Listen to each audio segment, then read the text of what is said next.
Courts are convicting people of drug trafficking who don't sell drugs.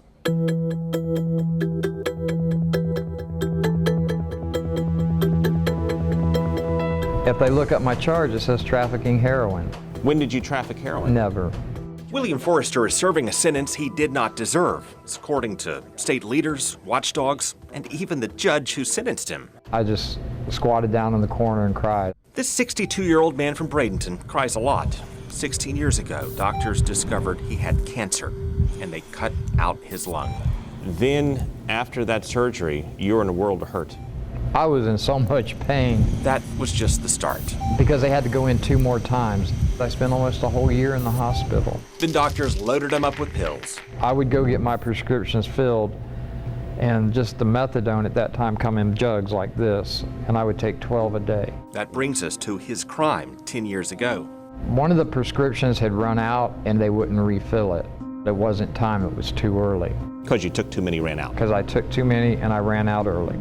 He forged a prescription to carry him through until the next month. You had forged the prescription in July. In July, yes, sir. When did you get a legal prescription for that same medication? It would have been August the next month. About 3 months later, they come and arrested me. After she had continued to fill the prescriptions after that.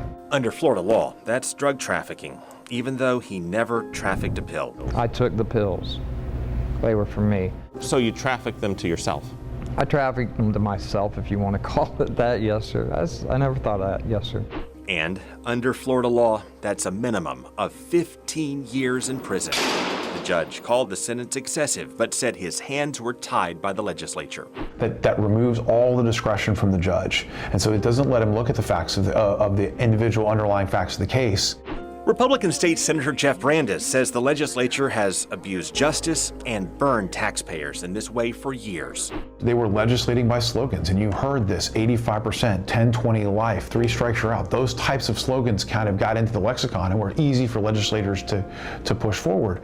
That is probably good marketing. It's horrible public policy because it removes all the discretion. William Forrester is not alone. Mary Nowling is a disabled 66-year-old grandmother in a Hernando County prison. She's also serving time meant for drug kingpins. Are you a drug kingpin? No. No. First, burglars broke into her home and beat her. They took a 9mm and smashed me in the face like that. That fueled her anxiety and depression. And I lost my home, and I lost my mind. You were homeless? Mm-hmm. Then a young man invited her to stay in his home. We didn't have like a boyfriend-girlfriend relationship. What do you think he was interested in offering you a place to stay? My pain pills. He asked her to sell her pain pills to a friend who turned out to be an informant. All rise, come north. She also got 15 years. She said her judge shuddered as he gave out the sentence. Took it right out of his hands. He went... Like many snared for drug trafficking, she's a relatively low-level offender who is mentally ill, disabled, and poor. They're taking mothers away from their children. They might be poor mothers. That's still better than no mother. The legislators that make these laws, they don't realize what they're doing. Senator Brandes agrees, and he's leading a bipartisan push for reform. So for me, it's allowing judges to have the ability to go below the mandatory minimums when the case deserves it, when justice demands it. Conservative and progressive activists, Republicans and Democrats in the legislature want reform. All rise, and yet this year, the bill to give judges more discretion failed. Largely they failed because there are still groups out there that want to maintain all the discretion with the prosecutors. Meanwhile, William Forrester's judge noted we're paying more than $58 a day to keep him in prison. So they spent $200,000 to keep me in here for 10 years. That's not counting his prescriptions and trips to the hospital. And then the second time I went, I was coughing up blood. A cancer survivor with a missing lung has a tendency to catch pneumonia. I've seen people that have robbed banks, child molesting. I mean, some horrible crimes that get under 15 years. Meanwhile, we're paying another $58 a day to keep Mary Nowling in prison, plus her medicine, and hundreds, if not thousands of others who fit the same profile. A state report found most of Florida's oxy and hydrocodone trafficking convictions were for the equivalent of 1 or 2 prescriptions. So you don't have a cartel? No, I'm not exactly sure what a cartel is. She just wants to meet her grandkids who live too far away to visit. I just want to hold all of them at once.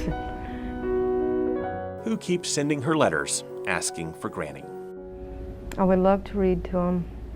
I would love for them to tell me, because they write in their letters, "I love you, Grandma. I miss you. I want to see you."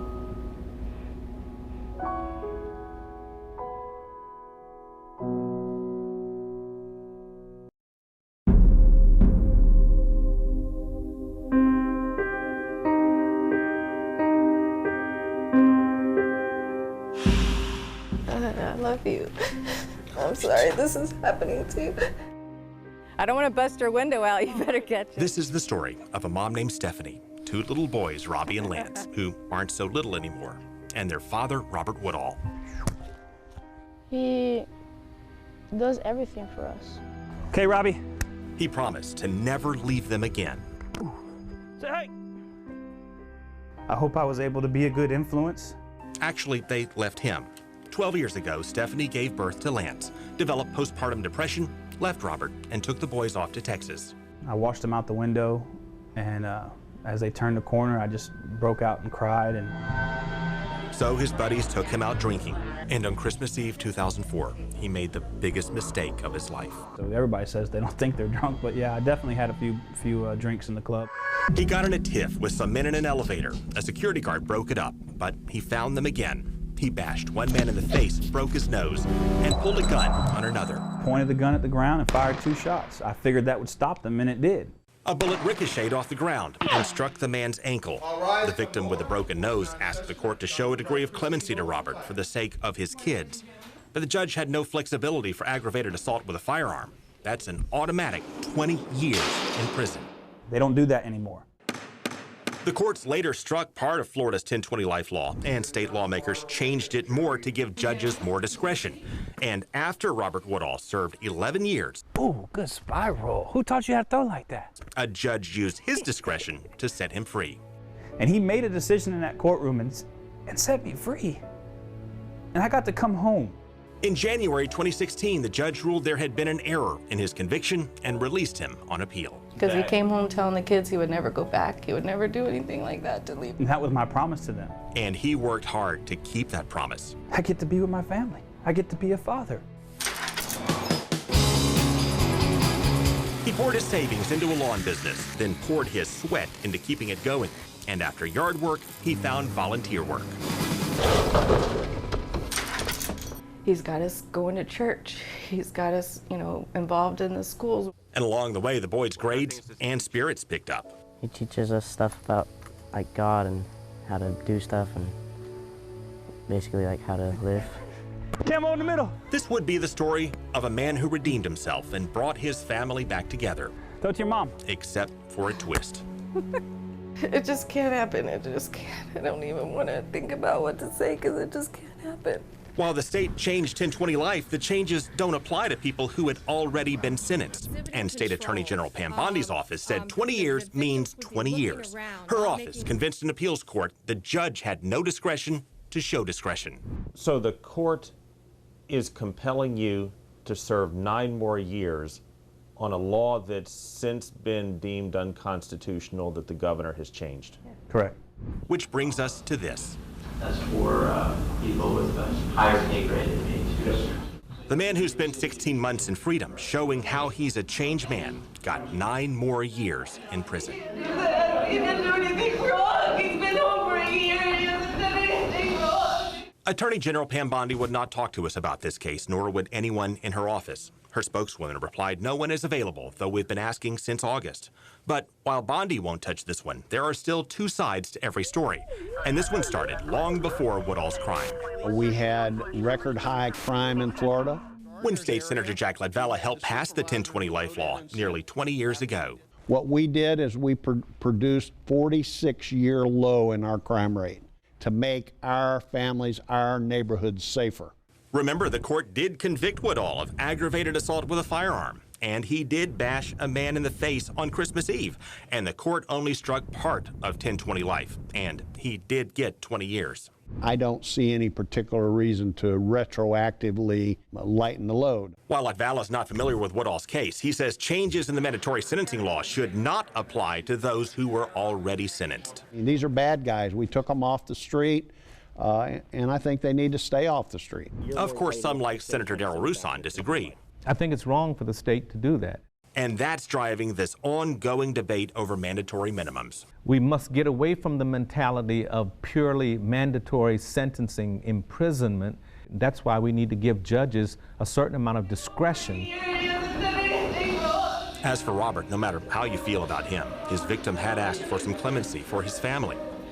But as Robert and the judge heard Stephanie's cries cut through the walls, under state law, the judge had no clemency to give. He's not the bad guy. You think you stuck it to him? You think you stuck it to him? You stuck it to him? You did it to us. You did this to us. The other side. That's who you stuck it to. That may give lawmakers something to think about on both sides as they consider what judges consider in handing out Florida justice, while Robert Woodall's promise to his kids may have to wait until long after they're grown. And that I'll always love them, and then I'll never stop trying to come home to them.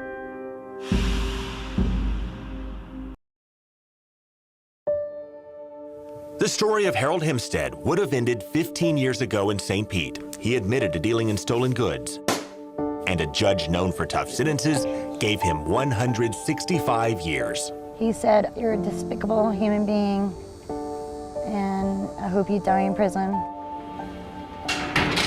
But Harold Hempstead wound up watching others die in prison, and he took notes and fired off letters and complaints that exposed a scandal that rocked the state prison system. The shower was almost directly over my cell. He says in 2012, guards used that shower in a South Florida prison as a torture chamber, and that they would crank the water to a scalding 180 degrees. Inmates could avoid the water when they were placed in the shower by just staying as close to the door as possible, but it would still cause their feet to be burnt because of how quick the water was rising at full blast coming out. And Hempstead tells stories of corruption, torture, and murder that go far beyond that shower chamber. Was definitely evil. He sent us a stack of letters and agreed to his first television interview on what he witnessed. At first it was 2- and 6-point conversions, and I really didn't know what those conversions meant. He says it meant the guards starved the inmates, particularly the mentally disabled, and scored it like a game. The 3-point conversion would be the 3 days for lunch and dinner. He says the sergeant compared it to a Nazi concentration camp. And when the inmate was brought in, he would just say, "Welcome to Auschwitz." He says they would often give out empty food trays to make it look as if they were feeding them. There's ways that you can use your bodies to cover the cameras to where the camera can't view whether or not you give them a tray. You can give air trays with nothing on it. And he claims they sometimes spike food with chemicals or laxatives to dehydrate them even more. Yeah, and that's why with Oscar Davis and Daryl Richardson, to this day I still believe that they died from something associated with starvation. Hempstead believes a number of inmates died from abuse, including a mentally disabled man from Tampa named Darren Rainey. He says he watched the guards walk Rainey up to the shower chamber. The water was turned on. We started to hear him yell. The whole wing heard him. He says they were punishing Rainey for defecating in his cell. "It's hot, get me out of here. It's hot, get me out of here." And in the last probably 10 to 15, 20 minutes, he was yelling, "I'm sorry, I can't take it no more. I won't do it again." He says they locked Rainey in the scalding shower for hours until his skin cooked off. At approximately 9:30, I heard him fall in the shower. And Hempstead, who is an orderly, says the guards told him to wash away the evidence. They told you to clean up the crime scene? Yeah, on inside the yellow tape. I mean, we still had a yellow tape, and on the door it said, "Do not use per order of the Inspector General's office." After Hempstead spoke out, the state ordered reforms, and the U.S. Department of Justice launched an investigation. Pretty much forced me into protective management without me agreeing to it. Now, as part of a high-profile investigation, Hempstead is in protective management, meaning he spends most of his time sealed off from other inmates, and he claims guards have threatened him for blowing the whistle. There was never a statement, "Hey, we're going to kill you. Hey, we're going to do this," but the implication was you do know things that happen in confinement. In all reality, there is no guarantee if he's going to be okay. His sister Wendy Hempstead fears he could be next. Their thing is he's surrounded by 25 guards, and I'm like, oh, that's keeping him safe. 25 guards. I'd rather him be surrounded by 25 inmates. Meanwhile, no guards have been arrested for Rainey's death, and the state still won't say how Rainey died. I don't understand why they can't just fix this.